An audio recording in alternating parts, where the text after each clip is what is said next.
افسوس میں تو اس کوے سے بھی گیا گزرا ہوں کہ اپنی بھائی کی لاش کو چھپا سکتا۔ ازاں بعد وہ اپنے کیے پر بہت نادم ہوا۔ بے بسی کا عالم دیکھیں کہ انسان نے کس سے سیکھا؟ جانور سے۔ اسی وجہ سے ہم نے بنی اسرائیل کے لیے تورات میں لکھ دیا تھا، جس شخص نے کسی دوسرے کو علاوہ جان کے بدلے یا زمین میں فساد برپا کرنے کی غرض سے قتل کیا تو اس نے گویا سب لوگوں کو ہی مار ڈالا، اور جس نے کسی کو قتل ناحق سے بچا لیا تو وہ گویا سب لوگوں کی زندگیوں کا موجب ہوا۔ احترام جان کی آیت ہے۔ ایک کو مارنا پوری انسانیت کو مارنے کے مترادف ہے، ایک کو بچانا پوری انسانیت کو بچانے کے مترادف ہے۔ اور ان کے پاس ہمارے رسول واضح دلائل لے کر آتے رہے، پھر بھی ان میں سے اکثر لوگ زمین میں زیادتیاں کرنے والے ہیں۔ ہمیں قرآن کیا تعلیم دے رہا ہے کہ ہم نے ظلم کے خاتمے کے لیے کام کرنا ہے، قرآن کو سمجھنا ہے، عمل کرنا ہے، پڑھنا ہے اور پھر آگے پہنچانا ہے اور اس کی تعلیم دینی ہے تاکہ یہ نافذ ہو سکے۔ آج دیکھیں عراق، برما، فلسطین، کشمیر، اتنی جگہ پہ ناحق قتل ہوتے ہیں۔ اللہ تعالیٰ ان سب کو بچائے۔ جو لوگ اللہ اور اس کے رسول سے جنگ کرنے اور زمین میں فساد برپا کرنے کے لیے دوڑ دھوپ کرتے ہیں تو ان کی سزا یہی ہو سکتی ہے کہ انہیں اذیت کے ساتھ قتل کیا جائے یا سولی پر لٹکایا جائے، یا ان کے ہاتھ اور پاؤں مخالف سمتوں میں کاٹ دیے جائیں یا انہیں جلا وطن کر دیا جائے۔ ان کے لیے یہ ذلت تو دنیا میں ہے اور آخرت میں انہیں بہت بڑا عذاب ہوگا۔ یہ اسلامی سزائیں ہیں۔ اگر یہ اسلامی حکومت ہے اور یہ مقررہ سزائیں نافذ کی جائیں تو بہت ساری برائیاں رک جاتی ہیں۔ جرم کی نوعیت کے مطابق ہر کسی کو سزا دی جائے گی۔ اگر یہ اس کے بارے میں جو سزائیں ہیں نا وہ ہے کہ اگر مجرم نے قتل تو کر دیا ہو مگر مال لینے کی نوبت نہ آئی ہو تو اسے قصاص میں قتل کیا جائے گا، اور اگر قتل بھی کر دیا اور مال بھی لوٹ لیا تو پھر اسے سولی پر لٹکایا جائے گا۔ اگر صرف مال ہی چھینا ہو، قتل نہ کیا ہو تو اس کے ہاتھ پاؤں مخالف سمت میں کاٹے جائیں گے۔ یہ کیا ہے؟ اسلامی سزائیں ہیں۔ اگر ایک دفعہ یہ ڈاکوؤں کو جو صرف مال ہتھیاتے ہیں ایک دفعہ مخالف سمت میں کیا ایک بازو کاٹا جائے اور لیفٹ جیسے بازو کاٹا تو رائٹ ٹانگ کاٹی جائے، تو پھر ایک ایسا عبرت کا نشان ہوگا تو پھر کوئی اور کسی اور کی مال چھیننے کی جرت کرے گا۔ آج آپ دیکھیں کراچی میں کیا حال ہے، بہت جگہوں پہ ہے بلکہ پوری دنیا میں ہے۔ اگر ابھی قتل بھی نہ کیا اور مال بھی چھیننے سے پہلے گرفتار ہو جائے تو پھر اسے جلا وطن کر دیا جائے۔ جلا وطن مطلب اس کو ملک سے نکال دو۔ ان کے لیے یہ ذلت تو دنیا میں ہے اور آخر میں انہیں بہت بڑا عذاب ہوگا، مگر جو لوگ توبہ کر لیں قبل اس کے کہ تم ان پر قابو پاؤ۔ ساتھ اللہ تعالیٰ نے کہہ دیا کہ اگر وہ یہ سارا کچھ کرنے سے پہلے فوراً سزا سے پہلے اگر وہ معافی مانگ لیتے ہیں تو پھر انہیں یہ سزائیں نہیں دی جائیں گی۔ تمہیں علم ہونا چاہیے کہ اللہ بڑا بخشنے والا، رحم کرنے والا ہے۔ اے ایمان والو، اللہ سے ڈرتے رہو اور اس کی حضور بازیابی کے لیے ذریعہ تلاش کرو اور اس کی راہ میں جہاد کرو تاکہ تم کامیاب ہو سکو۔ اب یہ آیت بہت زیادہ جگہوں پہ غلط پورٹرے کی جاتی ہے۔ جو وسیلے کی بات ہے نا کہ وسیلہ تلاش کرو، وسیلہ کس چیز کو بنایا جا سکتا ہے؟ اپنے ہی نیک اعمال کو، اللہ تعالیٰ کو نیکیوں کا وسیلہ دے کے جو ہے وہ دعا مانگی جا سکتی ہے۔ نمبر 2، اس کے علاوہ اللہ کے نام اور صفات کا وسیلہ سے مانگنا بھی جائز ہے، جیسے نبی صلی اللہ علیہ وسلم نے لیلۃ القدر کے حوالے سے ہمیں کیا دعا سکھائی ہے؟ اللہم انک عفو تحب العفو فاعف عنی، کہ اللہ تعالیٰ ہمارے گناہوں کو معاف کر دے، بے شک تو بہت زیادہ معاف کرنے والا ہے۔ تو ہم اللہ تعالیٰ سے دعائیں اللہ تعالیٰ کے ناموں سے، اللہ تعالیٰ کی صفات سے مانگ سکتے ہیں کہ اللہ تعالیٰ آپ کی تو یہ خوبی ہے، آپ تو ایسے کرتے ہیں، مجھے بھی ایسے کرتے ہیں، آپ تو رحیم ہے، مجھ پر رحم کریں۔ ٹھیک ہے، تو ایک یہ طریقہ ہے وسیلہ مانگنے کا، ذریعہ تلاش کرنے کا۔ تیسرا، اپنے مومن بھائی سے بھی دعا کا کہا جا سکتا ہے کہ وہ میرے لیے دعا کریں۔ اب یہاں دیکھیں کس سے کہا جا سکتا ہے؟ زندہ سے یا جو ہڈیوں کا پنجر بن گیا؟ زندوں سے۔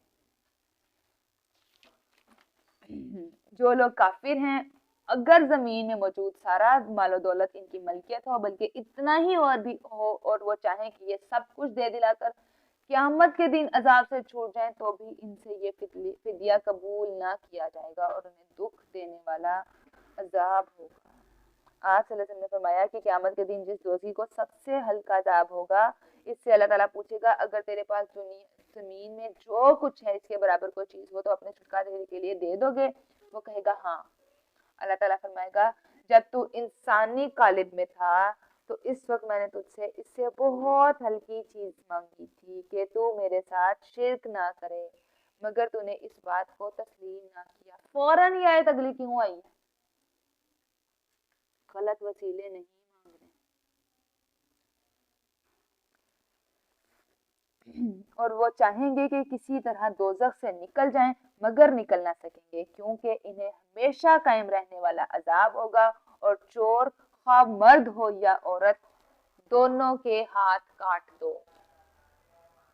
اسلامی سزائیں پھر سسٹم آپ دیکھیں سعودی عرب میں یہ ساری سزائیں نافذ ہیں، وہاں آپ نے کتنے لوگ دیکھیں جن کے ہاتھ کٹے ہیں؟ بہت کم، کوئی بھی نہیں کھاتا۔ ایک دفعہ کٹا ہوگا نا تو کوئی سب پوری لوگوں کو عبرت ہوگی کیا ہمارا بھی کاٹے گا گھر میں کی۔ تو یہ اچھا اس کے بارے میں بھی ہے کہ معمولی شے چوری کرنے پر وہ مال جو محفوظ نہ ہو، ایسے ہی کوئی گری پڑی چیز اگر وہ کسی نے اٹھا لیا تو اس پہ ہاتھ نہیں کاٹا جائے گا۔ انسانیت کی خیر کے لیے اور عبرت کے لیے یہ سزائیں رکھی ہیں، یہ نہیں کہ جی بات کسی نے کچھ بھی ذرا سا کیا تو آپ فوراً نہیں، اس کے پورے کرائٹیریا ہیں سرٹین کہ کس بیس پہ ہاتھ کاٹا جائے گا۔ اس کے بارے میں بھی احادیث ہیں۔ سیدنا عائشہ صلی اللہ عنہ کہتی ہیں کہ آج صلی اللہ علیہ وسلم نے فرمایا چور کا ہاتھ 4 دینار یا اس سے زائد پر کاٹا جائے۔ سیدہ عائشہ صلی اللہ علیہ وسلم فرماتی ہیں کہ ایک معصومی عورت فاطمہ نے چوری کی تو قریش کو ہاتھ کٹ جانے پر بہت فکر لاحق ہوئی، کہنے لگے کون ہو سکتا ہے جو اس سلسلے میں رسول اللہ صلی اللہ علیہ وسلم سے بات کرے، اور اسامہ رضی اللہ عنہ کے سوا اور کون ایسی جرأت کر سکتا ہے جو رسول اللہ صلی اللہ علیہ وسلم کی محبوب ہے۔ چنانچہ قریش نے کہنے پر اسامہ رضی اللہ عنہ نے آقا صلی اللہ علیہ وسلم سے گفتگو کی تو آقا صلی اللہ علیہ وسلم نے اسامہ سے فرمایا کیا تم اللہ کی حدود میں سے ایک حد کے بارے میں سفارش کرتے ہو؟ پھر آقا صلی اللہ علیہ وسلم خطبہ دینے کے لیے کھڑے ہوئے اور فرمایا لوگوں تم سے پہلے لوگ صرف اس وجہ سے گمراہ ہو گئے کہ اگر ان میں سے کوئی شریف آدمی چوری کرتا تو اسے چھوڑ دیتے، اور جب کوئی کمزور چوری کرتا تو اس پر حد لگا دیتے، اور اللہ کی قسم اگر فاطمہ بنت محمد رضی اللہ عنہ بھی چوری کرتی تو میں بھی اس کا ہاتھ کاٹ دیتا۔ اور ایک اور روایت میں ہے کہ آقا صلی اللہ علیہ وسلم نے فرمایا آپ نے اس عورت کے ہاتھ کاٹ دینے کا حکم دیا، اس کے بعد وہ میرے پاس آیا کرتی تو میں اس کی حاجت رسول صلی اللہ علیہ وسلم تک پہنچا دیا کرتی تھی، اس نے توبہ کی اور اس کی توبہ اچھی رہی۔ یہ حضرت عائشہ سے مروی ہے۔ آج کیا ہے ہم مسلمان اتنی ذلت کا شکار کیوں ہیں؟ کمزوروں پہ تو فوراً چاٹ دوڑتے ہیں، اور جو تھوڑا سا ذرا طاقتور ہے تو اس کے لیے ہم ہاتھ ہی نہیں ڈال سکتے۔ ہماری پاکستانی عدالتیں دیکھ لیں، قانون دیکھ لیں، اسی وجہ سے ہم اتنی پستیوں میں جا رہے ہیں۔ یہ ان کے کیے کا بدلہ ہے اور اللہ کی طرف سے عبرتناک سزا ہے، اور اللہ غالب بھی ہے اور حکمت والا بھی۔ پھر جو شخص ایسا ظلم کرنے کے بعد توبہ کر لے اور اپنی اصلاح کر لے تو اللہ اس کی توبہ قبول کر لیتا ہے، اور وہ یقیناً بہت بخشنے والا رحم کرنے والا ہے۔ توبہ سے ہم آخرت میں بچ سکتے ہیں۔ کیا آپ کو علم نہیں کہ آسمان اور زمین کی حکومت اللہ ہی کی ہے، اور جسے چاہے عذاب دے اور جسے چاہے بخش دے، اور اللہ ہر چیز پر قادر ہے۔ اے رسول صلی اللہ علیہ وسلم آپ ان لوگوں سے غمزدہ نہ ہوں جو کفر میں دوڑ دھوپ کر رہے ہیں، جن کی ساری انرجیز کفر پھیلانے میں لگی ہوئی ہیں۔ ان میں سے کچھ تو وہ ہیں جو اپنے منہ سے تو کہتے ہیں کہ ہم ایمان لائے، مگر ان کے دل ایمان نہیں لائے۔ ہم نے بھی چیک کرنا ہے، ہم نے منہ سے تو کہا ہوا ہے کہ ہم مسلمان ہیں، اگر ہمارے عمل، اگر ہماری دوڑ دھوپ دین کے منافع ہے، قرآن کے اعمال کے احکام کے منافع ہے، تو پھر دیکھ لیں ہمارے دل ایمان والے نہیں ہیں۔ اور کچھ یہودی بھی ہیں جو وہ جھوٹ بنانے کے لیے کان لگاتے ہیں اور ان دوسرے لوگوں کے لیے لگاتے ہیں جو آپ کے پاس نہیں آتے، اللہ کی کتاب کے کلمات کا موقع محل متعین ہو جانے کے بعد اس کا مفہوم بدل ڈالتے ہیں اور کہتے ہیں اگر یہ نبی تمہیں ایسا ایسا حکم دے تو مان لینا، اور اگر ایسا نہ ہو تو نہ ماننا، اور جسے اللہ ہی فتنے میں مبتلا رکھنا چاہے تو اسے اللہ کی گرفت سے بچانے کے لیے آپ کچھ نہیں کر سکتے۔ یہ ایسی محفلوں میں اس لیے آتے تھے کہ وہ کوئی نہ کوئی اعتراض کر سکیں یا لوگوں کو بھٹکا سکیں کہ ایسے حکم نہیں، ایسے ہونا چاہیے تھا، تم لوگ تو غلط حکم مان رہے ہو۔ اللہ تعالیٰ ایسے لوگوں کے دلوں کو پاک نہیں کرنا چاہتا، ان کے لیے دنیا میں رسوائی اور آخرت میں انہیں بہت بڑا عذاب ہوگا۔ یہ لوگ جھوٹ بنانے کے لیے جاسوسی کرتے ہیں، اس کے علاوہ حرام خور بھی ہیں۔ اگر یہ لوگ آپ کے پاس آئیں تو جی چاہے ان کا فیصلہ کرو ورنہ نہ کرو، یہاں سے ان کو کہا جا رہا ہے، اور اگر آپ نہ کریں گے تو بھی وہ آپ کا کچھ نہیں بگاڑ سکتے۔ ہاں اگر آپ ان کا فیصلہ کریں